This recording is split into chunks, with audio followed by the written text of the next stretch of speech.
Hello everyone, welcome to युक्ति professional classes. इस video में हम UGC net paper 1 unit 3 communication के बारे में देख रहे हैं। अगर आपने मेरे चैनल को सब्सक्राइब नहीं किया तो मेरे चैनल को सब्सक्राइब शेयर लाइक जरूर करिए। चलिए स्टार्ट करते हैं। कैरेक्टरिस्टिक्स ऑफ कम्युनिकेशन, संचार की विशेषताएं। तो संचार की विशेषताएं जो है, जिसमें सबसे पहला है संचार के अंतर्गत संप्रेषण की प्रक्रिया में विचारों, तथ्यों, मतों का आदान प्रदान शामिल रहता है। तो कम्युनिकेशन का क्या कैरेक्टरिस्टिक्स है कि इसमें जो विचार है हमारे, जो तथ्य फैक्ट्स वगैरह है, जो मत है, ओपिनियन है हमारी, उसको हम आदान प्रदान करते हैं, एक दूसरे से कन्वे से मतलब शेयर करते हैं बातों को। यह आदान प्रदान कैसा हो सकता है? अगर जो कन्वे कर रहे हैं हम कैसे कर सकते हैं? या तो लिखित में हो सकता है, मौखिक में हो सकता है ना। इसका उद्देश्य क्या होता है कि एक दूसरे को समझना और सहमत होना होता है। मतलब कम्युनिकेशन का मेन उद्देश्य है कि हम अपनी बात सामने वाले को किसी को बता रहे हैं, वो उस चीज को समझे और फिर मतलब हमारी बात से एग्री हो।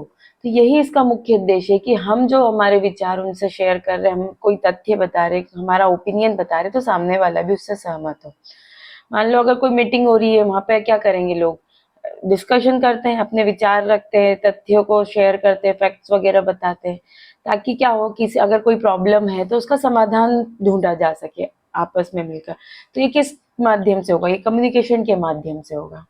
नेक्स्ट है, संचार एक मनोवैज्ञानिक एवं सामाजिक प्रणाली है ना। तो जो ये सदैव गत्यात्मक होता है। संचार प्रक्रिया निरंतर विद्यमान रहती है ना। तो संचार एक मनोवैज्ञानिक और सामाजिक प्रणाली, क्योंकि इसमें क्या होता है, व्यक्तियों की भावनाएं होती है, धारणाएं होती है, और ये पूरी सब चीज काय से जुड़ी होती है? समाज से जुड़ी होती है, समाज से जुड़ी जानकारी शामिल होती है इसमें। ये एक डायनामिक प्रक्रिया होती है, जो क्या होता है, लगातार चलती रहती है। मतलब ऐसा नहीं है कि एक बार कम्युनिकेशन हो गया तो स्टॉप हो गया, नहीं, ये कंटिन्यू चलती रहती है ना। और ये कभी स्थिर नहीं हो सकती है, ठीक है। मतलब हम फैमिली में रह रहे तो लगातार एक दूसरे से बातचीत, फैमिली के मेंबर से लगातार बातचीत करते रहते हैं, है ना, उनके बीच। ताकि क्या होता है, अगर उनसे बातचीत करते रहते हैं, शेयरिंग चलती रहती है, प्रॉब्लम्स वगैरह सॉल्यूशन चलता रहता है, तो क्या है, संबंध मजबूत बनते हैं, है ना। तो इसलिए इसको सामाजिक प्रणाली या मनोवैज्ञानिक कहा गया है। नेक्स्ट है, संचार में संप्रेषण एक वृत्तीय प्रक्रिया है। संचार सदैव लक्ष्योन्मुखी होता है।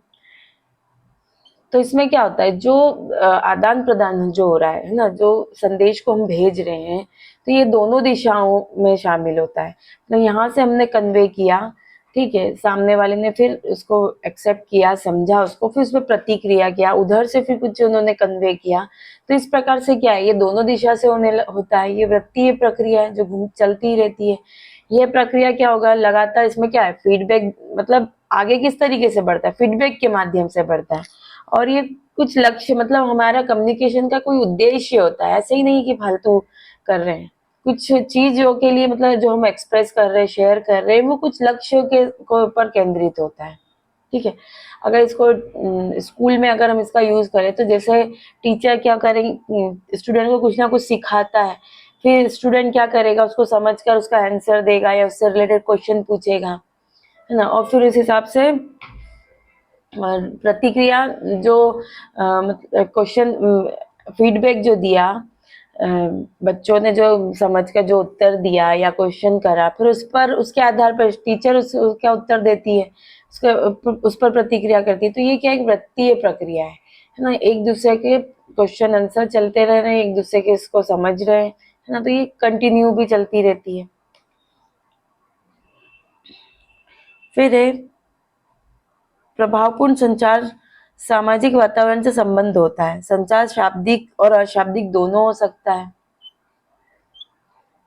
तो संचार का प्रभाव क्या होता है, सामाजिक वातावरण में क्या जुड़ा रहता है। जो हमारे समाज क्या है, लोगों से मिलकर बना है। तो यहाँ पर ये पूरे तरीके से, ये जो इन्वायरमेंट है, सोशल इन्वायरमेंट है, उसमें पूरी तरीके से जुड़ा होता है हमारा कम्युनिकेशन। ये वर्बल भी हो सकता है, नॉन वर्बल भी हो सकता है ना। तो वर्बल क्या होता है, जिसमें हम शब्दों का प्रयोग कर रहे हैं। और नॉन वर्बल में क्या होता है, जिसमें हम जेस्चर के, हाव भाव के तरीके से, शरीर की भाषा से, एक्सप्रेशन के माध्यम से, संकेतों के माध्यम से, सिंबल के माध्यम से कोई बात कन्वे कर रहे हैं, ठीक है। तो शाब्दिक में क्या होगा कि हम किसी बैठक में अगर कोई मीटिंग हो रही है तो वहाँ बोल कर बता रहे हैं, और वर्बल में हो जाएगा कि किसी चीज का अगर हमको सपोर्ट करना है तो वहाँ हम क्या कर रहे हैं, सिर हिलाकर सहमति दे रहे हैं या हाथ उठाकर सहमति दे रहे हैं। तो इस तरीके से सांकेतिक रूप से ये काम करता है। फिर है सूचना संचार एक मार्गी तथा द्विमार्गी दोनों हो सकता है। तो ये दोनों तरफ से हो सकता है, मतलब वन वे कम्युनिकेशन भी है, टू वे भी है। तो जैसे एक मार्गी हमने देखा था कि टेलीविजन है, रेडियो है, इसमें क्या है, हम सिर्फ सुन सकते हैं, देख सकते हैं, प्रतिक्रिया हम नहीं दे सकते, सामने वाला नहीं सुन सकता। द्विमार्गी में फोन कॉल हो रहा है तो आपस में दोनों ही बात कर रहे, इधर से कुछ बोला तो उसकी प्रतिक्रिया दी, फिर इधर से दूसरी तरफ से जो बोला, तो दोनों पक्ष बातचीत करते हैं इसमें। संचार सूचनाओं के आदान प्रदान आपसी समझ से बेहतर होता है। क्या है, कम्युनिकेशन तभी इफेक्टिव होगा जब दोनों पक्ष के बीच में सूचना का आदान प्रदान होता है। ठीक है, दोनों पक्ष आपस में समझते हैं ना कुछ चीजों को, तब जाके ये इफेक्टिव होगा। मतलब जो उद्देश्य है वो पूरा पूर्ण है, इधर से जो मैसेज भेजा है सामने वाला उसको प्रॉपर वे में समझ रहा है ना, और उस पर प्रतिक्रिया कर रहा है, तो यहाँ आपका उद्देश्य सही होता है। तो यहाँ पे क्या है, सूचनाओं के आदान प्रदान से ही कम्युनिकेशन हमारा इफेक्टिव बनता है। अगर कोई अगर दो लोग अगर कोई बिजनेस में अगर कोई एग्रीमेंट करना चाहते हैं ना, अगर कोई कॉन्ट्रैक्ट बना रहे, तो वो कैसे होगा, कोई बिजनेस डील करना है उनको तो बातचीत के माध्यम से ही होगा। दोनों पक्ष उस समझौते को समझते हैं ना, और फिर उस तरीके से वो इफेक्टिव संचार हो जाता है। संचार प्रक्रिया के अंतर्गत संप्रेषण में मिथकों में शक्ति होती है, परंतु वे यथा तथ्य नहीं होते हैं।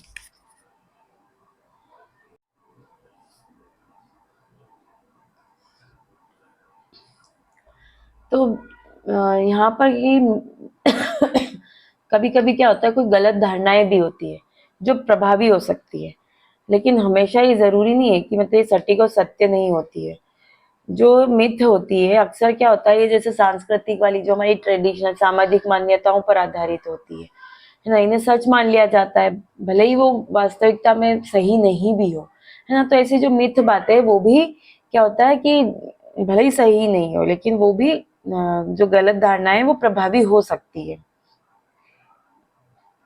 जैसे अगर कोई मिथ बात ऐसी बोल दी कि सोने से पहले अगर क्या होता है कि पानी पीने से क्या होता है, सपने अच्छे आते हैं। अब ये कम्युनिकेशन में एक धारणा के रूप में प्रचलित हो सकता है। ये अगर ये चीज अगर किसी को, आजकल हम देखते ही इंस्टाग्राम पे कुछ भी अगर कोई अपना ज्ञान या प्रदर्शित करता है, ये रील आगे बढ़ती जाती है, लोग उसमें से बहुत से लोग उसको सही मानने लगते हैं। ठीक है, तो ये एक धारणा चलती रहती है, प्रचलित होने लगता है ना। तो इसका कोई वैज्ञानिक आधार नहीं है। क्या पता जो सामने वाला, हमें क्या गारंटी है कि सामने वाला जो आंसर दे रहा है वो मतलब जो हमको ज्ञान दे रहा है वो सही है या नहीं है ना। तो यहाँ पे मिथ धारणाएं भी जो होती, गलत धारणाएं भी है, वो भी संचार में प्रभावी हो जाती है।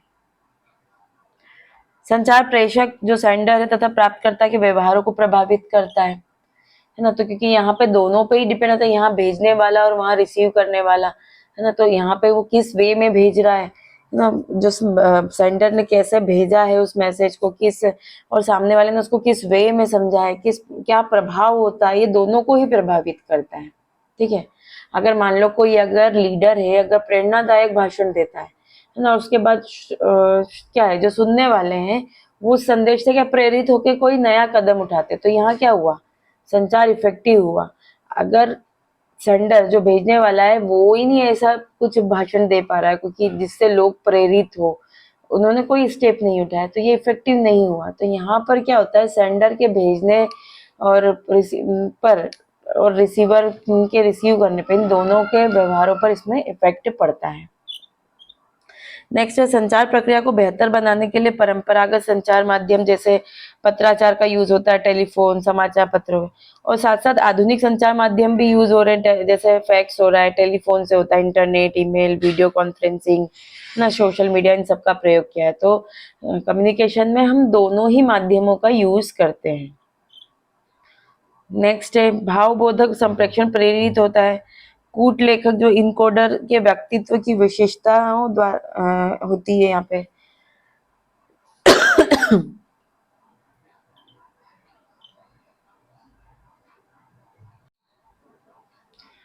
तो यहाँ पे जो बोला है कि भावबोधक संप्रेषण प्रेरित होता है, किस तरीके से प्रेरित होता है, जो इनकोडर रहता है ना उसके व्यक्तित्व के आधार पर होता है ना। मतलब यहाँ जो एक्सप्रेसिव कम्युनिकेशन है उसका मुख्य उद्देश्य क्या होता है, जो सेंडर है जो एक्सप्रेस कर रहा है वो अपने व्यक्तिगत विचारों, भावनाओं, जो भी ये दृष्टिकोण है उसको कम्युनिकेट करे, उसको संप्रेषित करे ना। तो यहाँ पर इसका प्रभाव अक्सर क्या होता है कि जो लेखक है ना, या जो इनकोडर है, तो उसका व्यक्तित्व कैसा है, वो उस चीज को कैसा बताना चाह रहा है, वो उस पर ही इफेक्ट पड़ता है, संचार के तरीकों पर उस पर इफेक्ट पड़ता है।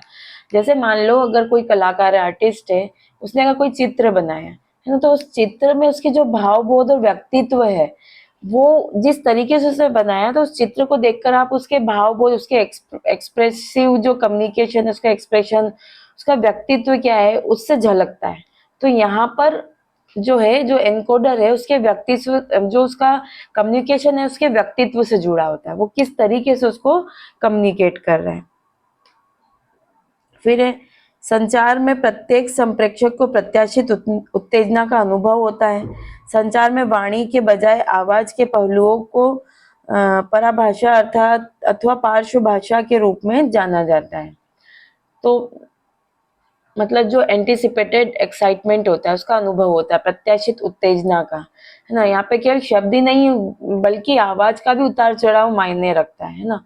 लय कैसी है, स्वर कैसे है ना, उस पर भी ये महत्वपूर्ण, मतलब जो परा लैंग्वेज कहा जाता है इसको, जिसमें क्या होता है कि आवाज में सिर्फ शब्द ही महत्वपूर्ण नहीं होते हैं, है ना। जब हम कम्युनिकेशन कर रहे हैं उसमें सिर्फ शब्द महत्वपूर्ण नहीं है, उसमें उसकी आवाज का उतार चढ़ाव क्या है, लय क्या रही है, किस स्वर में बोला है ना। तो ये भी बहुत इफेक्टिव होता है, ये भी इसमें मायने रखता है।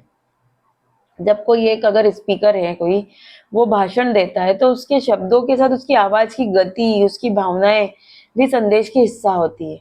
जब हम कोई प्रेरणादायक किसी को मोटिवेट करते हैं तो हमारी आवाज में उतना ही जोश दिखता है, ठीक है। और अगर कोई दुखी संदेश बता रहे हैं तो आपका आवाज भी वैसे ही नॉर्मल, डल सी और स्लो ऐसी होगी। तो यहाँ पर कम्युनिकेशन में भाषा के लय, उतार चढ़ाव सभी मायने, सिर्फ शब्द ही मायने नहीं रखता है, ये सब भी जो है वो मायने रखता है। चलिए, थैंक यू।